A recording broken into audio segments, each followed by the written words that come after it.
What is good, everyone, and welcome to a brand new video. Let me sit back real quick. Oh, yes, sir. We got the Minnesota Rocker shirt still on, and I will be a part of the Minnesota Rocker for the Call of Duty Modern Warfare 2, the best Call of Duty game of all time, 2023 season. So I'm excited, man, but I'm going to talk to you guys about everything that happened in Roster Mania from my perspective, with my team, and then how everything kind of played out, because it was just absolutely insane. If you guys have not been on Twitter or anything recently, my teammates will be Afro, Vance, and Cammy. We acquired Cammy and Vance from Toronto and Afro from London. He was a free agent, so it was easy to get him. But I have a team full of players that are from the UK, and Cammy's from Scotland as well, so that's pretty dope. I'm definitely gonna have an accent by the end of this season. I'm gonna be saying mate a lot, so you might catch me in some YouTube videos and some streams saying that. But I'm super excited for this team. I really like the makeup of it. Let's just break it down real quick. I feel like Cammy is one of those players, just insanely talented players. He's really good across all game modes. He's just good at getting a lot of kills and just dominating. He has so much takeover potential, so I'm really happy to be teaming with him. Then you got Afro on the other hand, who's been pro for about 2 seasons. He was really good in Cold War, really good in Vanguard, and now I feel like with this team he has some shooters around him, so he has people that I've done a lot in Call of Duty and been through a lot, and it can really help him elevate his game to the next level, because he is like a question mark of how good he could be. Everyone knows how good he already is, but I feel like there's new levels that we haven't seen him hit before that he's gonna hit. So I'm super excited to see him progress as a player throughout the year, and I'm super excited to have him on my team. Last but not least, we got the one and only Benjamin Vance. I mean, he's probably the greatest European Call of Duty player of all time.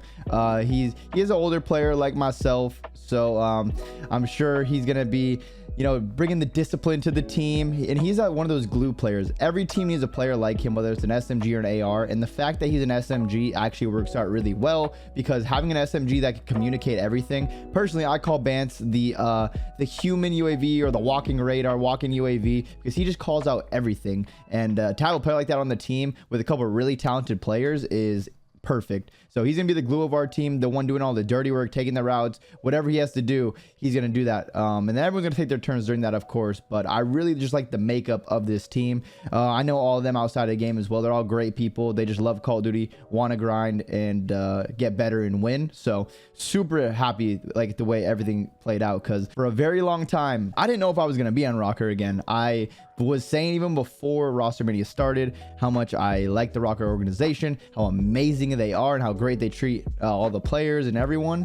And so I wanted to play on Rocker, but there was other teams like I was talking to, and some other teams had really good players that they didn't want to sell, and like people aren't going to sell the key piece of the team that's going to attract other players. So that was one of the things that I was just like, it was just me, it was just myself on Rocker. We still have Fame is also a substitute as well. Kevin is a beast, and if anything happens, Kevin's right there, and I think he has a ton of potential as well. I know he's just going to be an absolute demon when he does get his shot. With the whole off season, there was players I wanted to team with, but they were on other teams, so it was like, yo, can I try and get them off this team? Will your team sell you, or do I have to go there and not play on Rocker?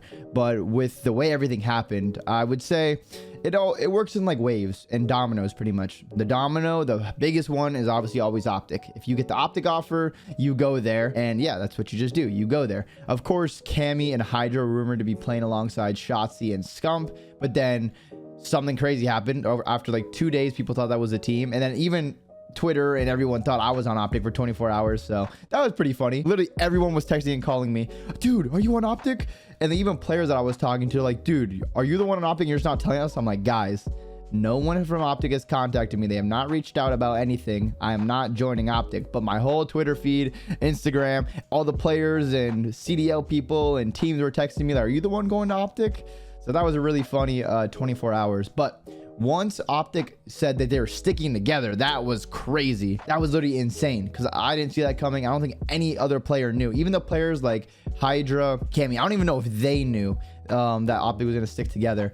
But after that kind of fell through, Cammy and Afro really want to play together. They really want to play with Bance, and then I think they're all really good. So I was like, yeah, I'm down to play with you guys if you guys want to come here. Rocker's a great org, and I think you guys would like it. I love to play with you guys. But man, I do show a little bit of behind the scenes in my past vlog in Hawaii, or I might be uploading it tomorrow. I don't know, but it will be on my YouTube channel, Rostermania in Hawaii. Just kind of the stresses and things I was going through, the calls I was taking, the people who I was talking to, and then how things go.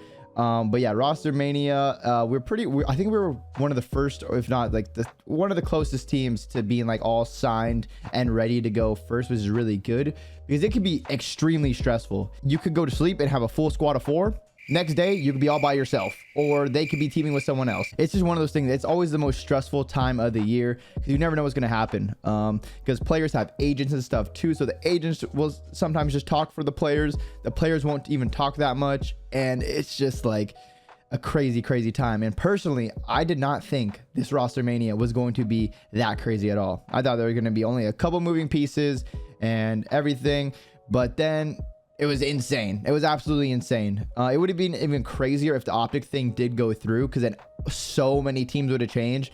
Who knows where people would have ended up and what the teams and rosters would be looking like. But yeah, I'm just personally really glad that we could build the team on Rocker, because going into it, that was my goal, to build a team on Rocker. I was open to going to other places, other teams, but it just kind of depends, like, because my first things first, I wanted to build the best team possible, the team that's going to give myself and ourselves the chance to be competing and contending at every single tournament, always making it to Sunday, always being in that top 3, and just being in that area where we could win events. And then that was just my goal. That was my goal, to just always be playing late in tournaments, because that's what you want to cement for like your legacy. You want to be one of those players that's always on playing on Sunday, frying and making those deep runs into tournaments. And especially nowadays with the CDL, like back in the CWL, you had to play pool play, you had to play bracket matches to make some money. Now in the CDL, if you are starting in winner's bracket and you win one match, I think you're top 6, so that's like $5,000 each. If you win the match after that, you're top 3,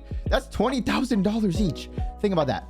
For winning 2 matches, you made $20,000 each. You win one more match in the grand finals, you made, it was like 30K at a major or something like that each. So like, it's so easy to make money if you win. But yeah, like that's just the goal for me, just to win as much as possible, because I don't know how many years I have left in my career. I've been saying I want to play for like 3 more years, but it's hard to really actually judge. But I really do want to play for at least 2-3 more years minimum, and then see how much I love it then, because I still love it now. I love it, and I have way more fun playing nowadays than I did before.